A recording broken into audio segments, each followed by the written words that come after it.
Hola, buenas noches. Estamos iniciando transmisiones en nuestra plataforma de Periscope. No les habíamos dejado. Aquí la Anastasia los está saludando.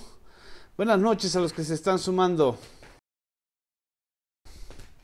Gracias, buenas noches. ¿Cómo están ustedes? Hace rato que no nos veíamos también aquí en Periscope. Les agradezco mucho su interés, su atención. Vamos a hablar de un tema que no es nada fácil, pero mientras vamos a mandar saludos desde Pachuca, donde está lloviendo, aquí en la Ciudad de México también. Y Anastasia, que está muy inquieta esta noche, está muy inquieta porque ella quiere aparecer en Periscope.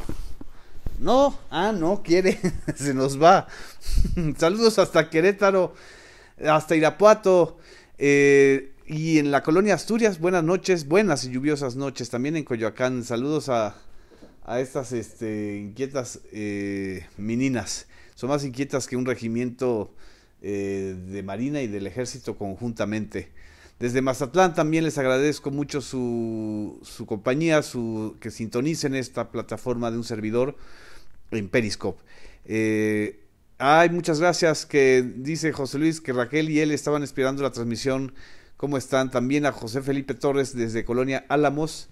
Dice que la Tacha se inquieta con AMLO. La Tomasa es la que se inquieta con AMLO. La Tomasa la negra. Y Tacha, que ahorita está destruyendo algunos papeles, lo que le inquieta es el ejército en las calles. Vamos a hablar de este tema, un tema que es muy delicado, un tema muy, pues nada cómodo, ni siquiera para los propios militares hablar de esto, porque para ellos no es un asunto pues que hayan pedido, pero que bueno, ya lo han asumido como una de sus funciones, porque evidentemente hay más recursos para el ejército y para la marina desde que en 2007 el expresidente Felipe Calderón Hinojosa pues empezó con el operativo Michoacán el despliegue de los militares en el país, y desde 2007 a la fecha ya van 12 años o 11 años y fracción. La violencia no ha disminuido, la violencia se ha incrementado, y los delitos cometidos por los cuerpos militares se han ido sucediendo en un ambiente de absoluta impunidad. Expedientes muy graves como los de Tlatlaya, como los de Ayotzinapa, como los de Tanuato, como muchas otras hechos o accidentes o masacres. Nada más acordémonos que en Nayarit la Marina, con tal de detener a un supuesto narcotraficante, pues balaceó o rafagueó una zona de pues de gente civil y de donde había menores.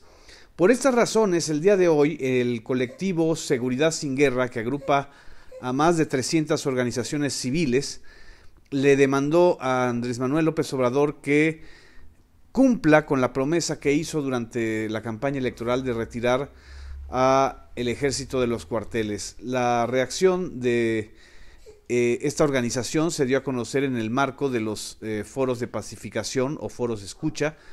El día de hoy se realizó uno justamente en Acapulco, Guerrero, una de las zonas más castigadas por la violencia.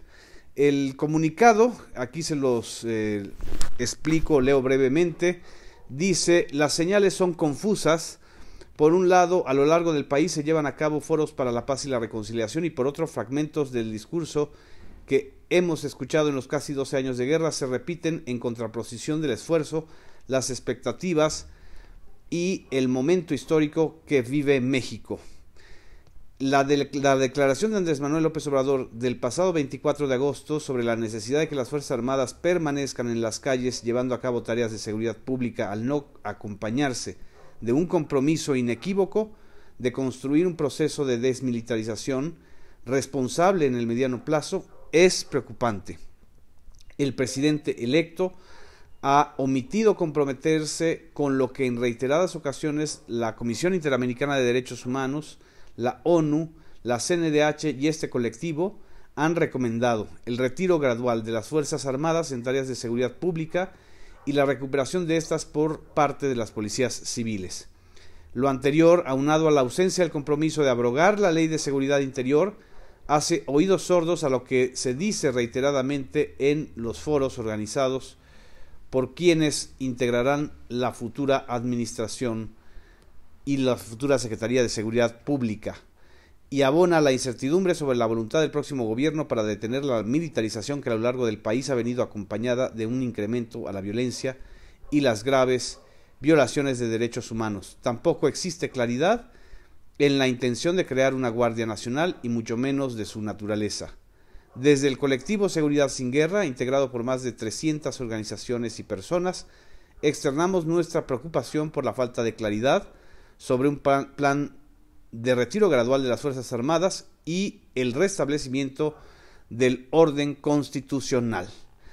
Este es el comunicado que en su párrafo final nada más reitera la disposición de aportar en el debate público y la exigencia de abrogar la Ley de Seguridad Interior, elaborar un plan responsable del retiro gradual de las Fuerzas Armadas y adoptar las medidas necesarias para fortalecer a las policías y acabar la impunidad que prevalece respecto de los elementos castrenses involucrados en graves violaciones a los derechos humanos.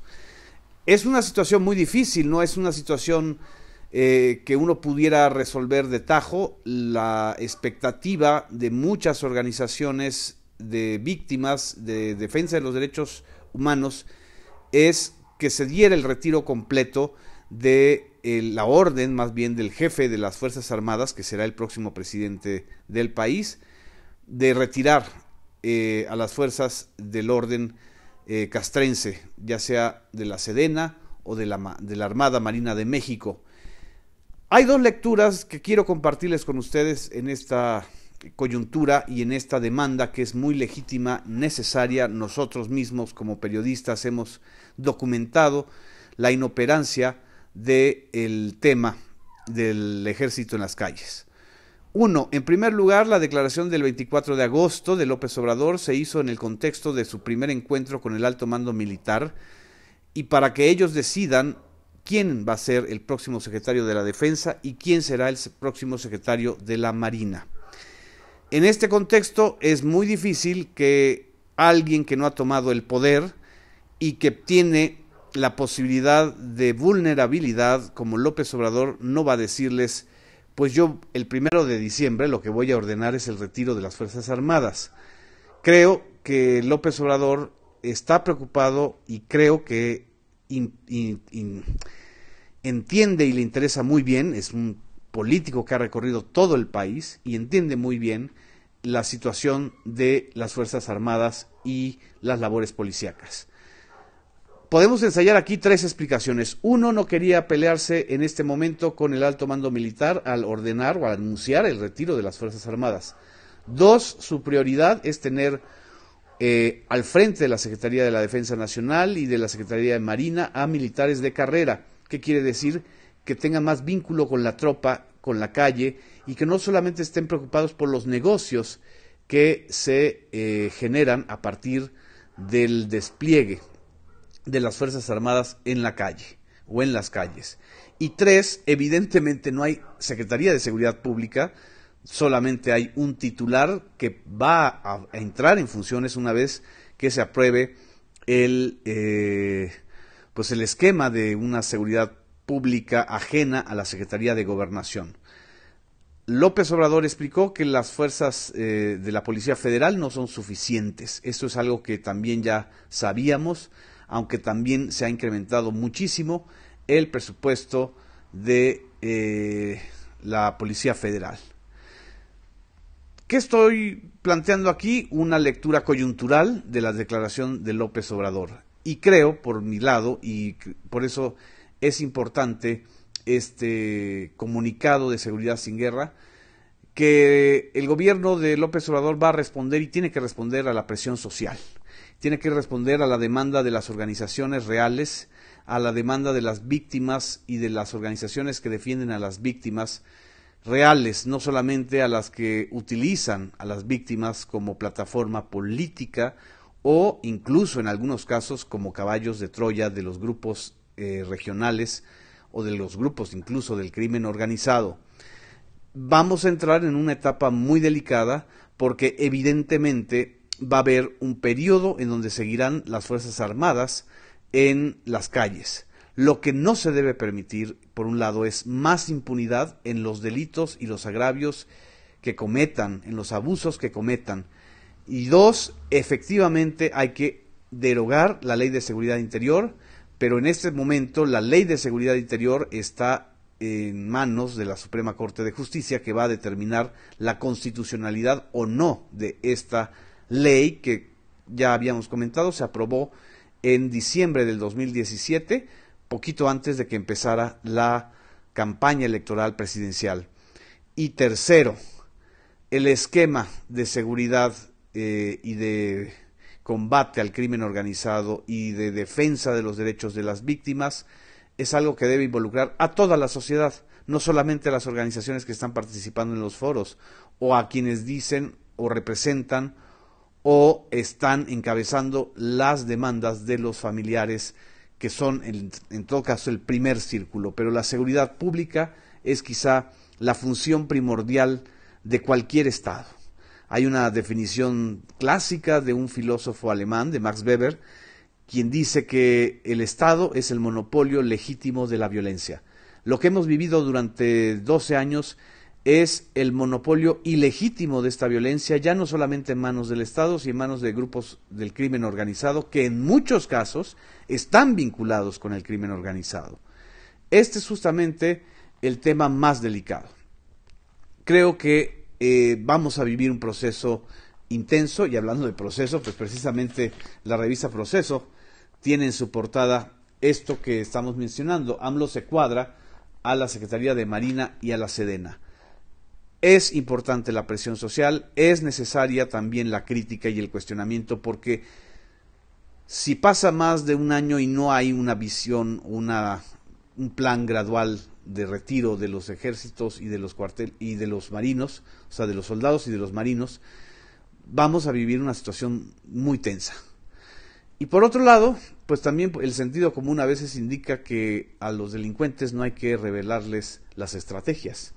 Es decir, no creo que ni Alfonso Durazo, el futuro secretario de Seguridad Pública, ni López Obrador sean tan ingenuos como para decir desde el 1 de diciembre, pues ya no hay militares en los estados donde están ahorita operando, y tampoco van a decir vamos a ir tras los militares que están involucrados en delitos en estos estados. Quizá no vayan a presionar, pero creo que el apoyo y la demanda sociales son muy legítimas, y hay que estar muy pendientes de esa situación. Es uno de los asuntos que van a llenar además la agenda nacional en los próximos meses. En fin, les agradezco mucho, muchas gracias por su atención y por estar aquí en esta transmisión. Nos vamos a seguir viendo en esta plataforma, en Periscope, en YouTube, y agradezco también a los bots. En fin, ojalá y también estén aquí participando. Es importante el debate y no solamente la descalificación. Muchas gracias, buenas noches.